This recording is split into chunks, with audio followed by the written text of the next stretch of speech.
दोस्तों, ऐसा आपने कई बार देखा या महसूस किया होगा कि धर्म में चलने वाले व्यक्ति की ज़िंदगी खुशहाल नहीं होती और अधर्म में चलने वाले व्यक्ति की ज़िंदगी उससे कहीं ज़्यादा खुशहाल होती है। और ये सब देखने के बाद आपके मन में ये प्रश्न ज़रूर उठा होगा कि अच्छे लोगों के साथ बुरा क्यों होता है। आज हम आपको इस वीडियो के माध्यम से बताएंगे कि अच्छे लोगों के साथ हमेशा बुरा ही क्यों होता है, जिसका वर्णन भगवान श्री कृष्ण ने भगवद गीता में विस्तार से किया हुआ है। एक दिन की बात है, अर्जुन श्री कृष्ण के सामने आए और बोले, हे वासुदेव, मुझे एक दुविधा ने घेर रखा है और इसका समाधान आप ही बता सकते हैं। तब श्री कृष्ण ने बोला, हे अर्जुन, अपनी दुविधा बताओ तो मैं तुम्हारी दुविधा का समाधान बता सकूंगा।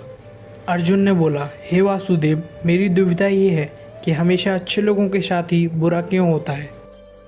ये सुनने के बाद भगवान श्री कृष्ण थोड़ा मुस्कुराए और बोले, हे अर्जुन, मैं तुम्हें एक कथा सुनाता हूँ जिसको सुनने के बाद तुम्हें ये ज्ञात हो जाएगा कि अच्छे लोगों के साथ अच्छा और बुरे लोगों के साथ बुरा ही होता है।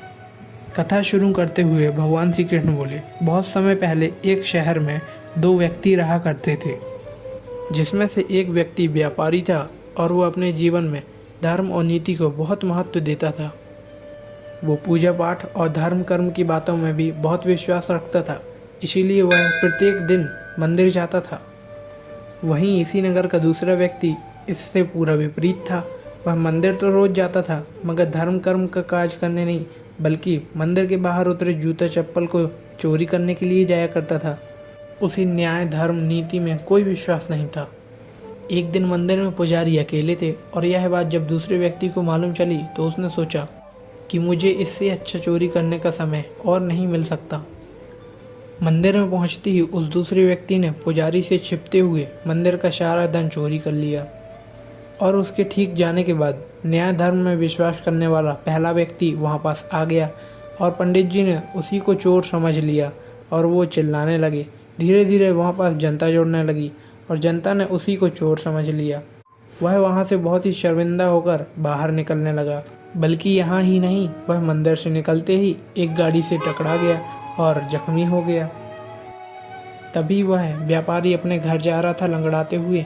तभी रास्ते में उसकी उस दुष्ट व्यक्ति से मुलाकात हुई और वह जोर जोर से हंसने लगा और बोला, आज तो मेरे भाग्य खुल गए, आज तो मुझे इतना धन मिला है कि मेरी ज़िंदगी बैठे बैठे कट जाएगी। यह सुनकर व्यापारी को बहुत गुस्सा आया और व्यापारी वहाँ से घर के लिए निकल गया।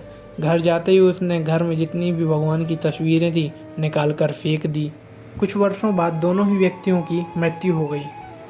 दोनों यमराज के पास पहुंचे और क्रोधित होकर व्यापारी ने यमराज से पूछ ही लिया कि मैंने इतना धर्म नीति और पुण्य का कार्य किया तो मुझे दर दर की ठोकर खानी पड़ी, और इसने इतना अधर्म किया, इसके बावजूद इसे पैसों की पोटली मिली। तभी यमराज बोले, नहीं पुत्र, ऐसा कुछ भी नहीं है जैसा कि तुम सोच रहे हो।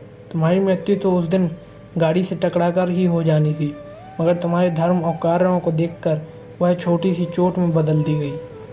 और अगर तुम इस अधर्मी व्यक्ति के बारे में जानना चाहते हो तो दरअसल इसके भाग्य में राजयोग लिखा था।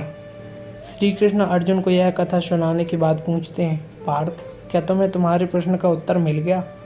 दोस्तों, हमको इस कहानी से यह सीखना चाहिए कि हमको कभी भी यह नहीं सोचना चाहिए कि भगवान हमें अनदेखा कर रहा है या हमारे कर्मों का हमें फल नहीं दे रहा। हमारे कर्मों का हमें फल ज़रूर मिलता है, बस हम व्यक्ति लोग यह नहीं सोच पाते और यह नहीं जान पाते कि हमें हमारे कर्मों का फल किस रूप में मिल रहा है। धन्यवाद।